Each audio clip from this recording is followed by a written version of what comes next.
வணக்கம் மக்களே, நண்பர்களே.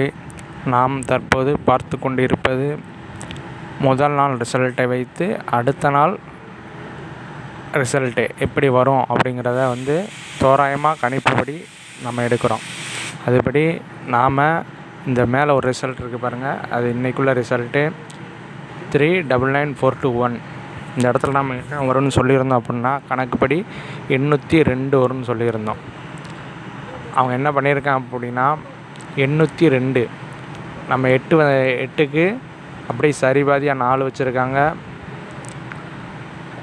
நம்ம சி போர்டில் கொடுத்த 2 பி போர்டுக்கு வந்துருச்சு.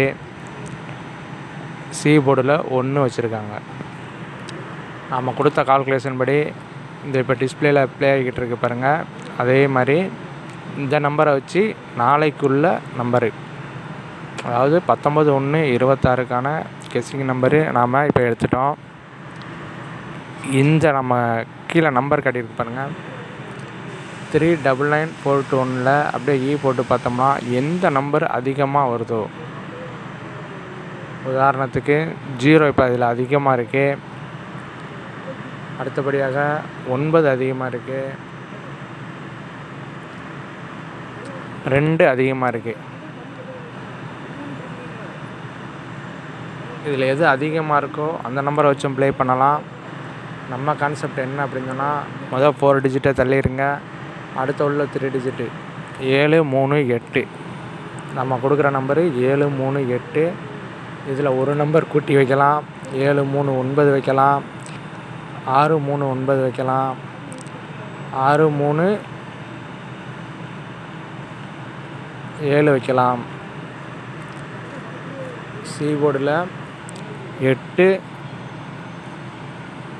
9 7, அதாவது 8க்கு 1 நம்பர் கூட்டியோ அல்லது ஒரு நம்பர் குறைத்தோ வச்சு ட்ரை பண்ணலாம். பி போர்டில் 3 ஸ்ட்ராங்காக வர வாய்ப்பு இருக்குது. 7 போன தடவை நேற்று இந்த இடத்துல 8 இருந்துச்சு, சரிபாதியாக 4 வச்சாங்க. 7 இருக்குது இன்றைக்கி, அதனால் -1 வைக்கலாம் அல்லது +2 வைக்கலாம். 9 வர வாய்ப்பு இருக்குது. இறுதியாக நம்ம கெஸ்ஸிங் நம்பரு ஒரே ஒரு நம்பர் தான், எப்போயும் கொடுக்குற நம்பர் தான். 4 டிஜிட்டை தள்ளிடுங்க, 738. விருப்பம் உள்ளவங்க அதில் ஒரு நம்பர் கூட்டியோ அல்லது குறைத்து வைத்தோ ட்ரை பண்ணுங்கள். தொடர்ந்து இணைந்திருங்கள் நமது சேனலில். 3 டிஜிட் வெல்வது நிச்சயம். நன்றி, வணக்கம்.